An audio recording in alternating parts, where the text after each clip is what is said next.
சமண இலக்கியங்களை படைப்பதில் வட தமிழ்நாட்டை பொறுத்தவரையில் தென் இந்திய பாடலிபுத்திரம் என்றும் பாடலிகா என்றும் சிறப்பாக வழங்கப்பெற்ற திருப்பாதிரிப்புலியூர் சிறந்து விளங்கி வந்துள்ளது.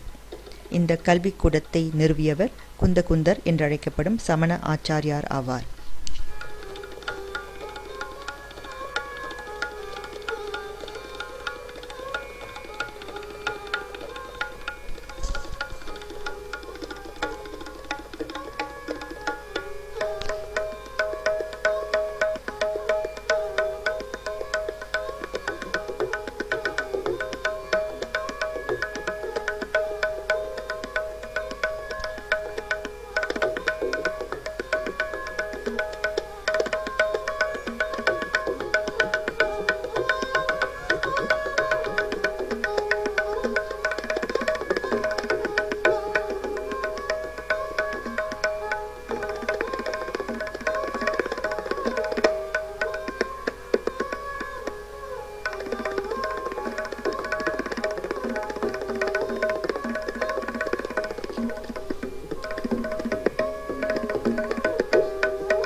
வந்தவாசி வட்டத்தில் அமைந்திருப்பது பொன்னூர் கிராமம்.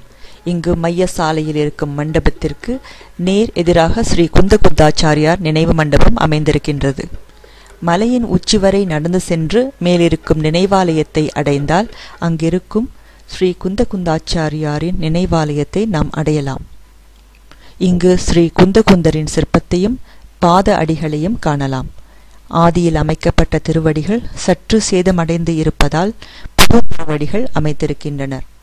அவை அனைத்தையும் இங்கு காணலாம். தூய்மையான அமைதியான சூழலில் இந்த நினைவாலயம் அமைந்துள்ளது. இந்த மண்டபத்தின் சுவற்றில் ஸ்ரீ குந்தகுந்தரின் வரலாற்றை சொல்லும் சித்திரங்களும் அவற்றின் கதைகளும் வரிசையாக விளக்கப்பட்டுள்ளன. ஆந்திர மாநிலத்தில் குண்டக்கல் நகர் அருகே உள்ள கவுன்குந்தபுரம் என்னும் நகரில் இவர் பிறந்தார். இவர் தந்தையார் பெயர் கர்மண்டு, தாயார் பெயர் ஸ்ரீமதி ஆவார். துறவு ஏற்கையில் பத்மநந்தி என அழைக்கப்பட்டார். பிற்காலத்தில் அவர் பிறந்த ஊரின் பெயராலேயே குந்தகுந்தர் எனப்பட்டார். இவர் பல மொழிகளை கற்றவர். இவரது நூற்கள் சௌரசேனி மற்றும் பாகத மொழியிலேயே எழுதப்பட்டன. அவை பஞ்சாஸ்திகாயம், பிரவச்சனசாரம், சமயசாரம், நியமனசாரம், பாரச அணுவேகா போன்றவையோடு 8 பாகுடங்கள், சமண பக்தி நூற்கள் உள்ளிட்ட 84 நூற்களை இவர் எழுதியுள்ளார்.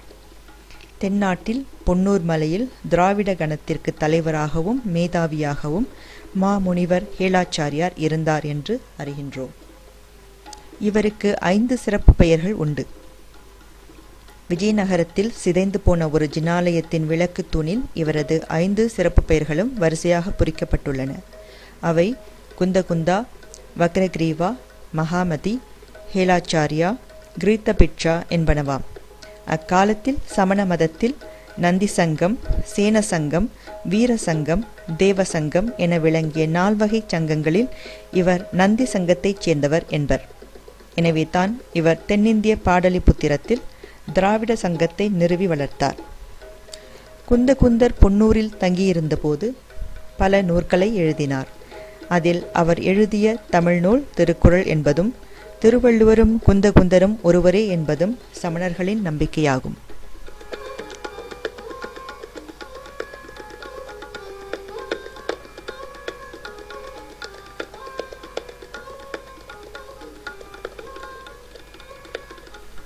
ஆச்சாரியார் குந்தகுந்தர் தென்னகத்தில் ஜைன இலக்கிய மறுமலர்ச்சிக்கு காரணமாக இருந்தவர்களுள் தலையானவர் ஆவார். தமிழகத்தில் பல பகுதிகளுக்கு யாத்திரை சென்று சமணத்தை பரப்பியவர் இவர். ஜைன இலக்கிய வரலாற்றில் மிகவும் போற்ற பெறுபவர். ஜைன சமயத்தினரின் அனைத்து உட்பிரிவினராலும் இவரது நூல்கள் போற்றி பயிலப்படுகின்றன.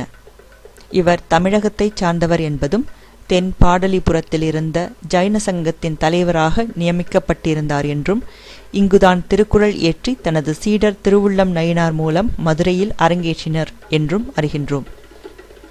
பின்னர் வட ஆற்காடு மாவட்டம் வந்தவாசிக்கு அருகில் உள்ள இந்த பொன்னூர் மலைக்கு சென்று தவம் இயற்றி தம் வாழ்நாளின் கடைசி பகுதியை அங்கு கழித்தார்.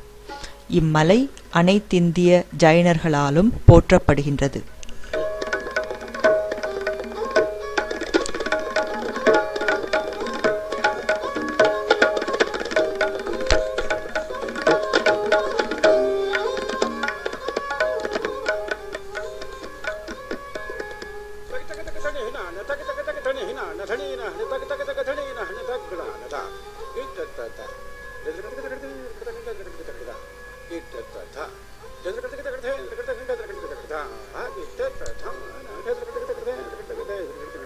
चक्करदार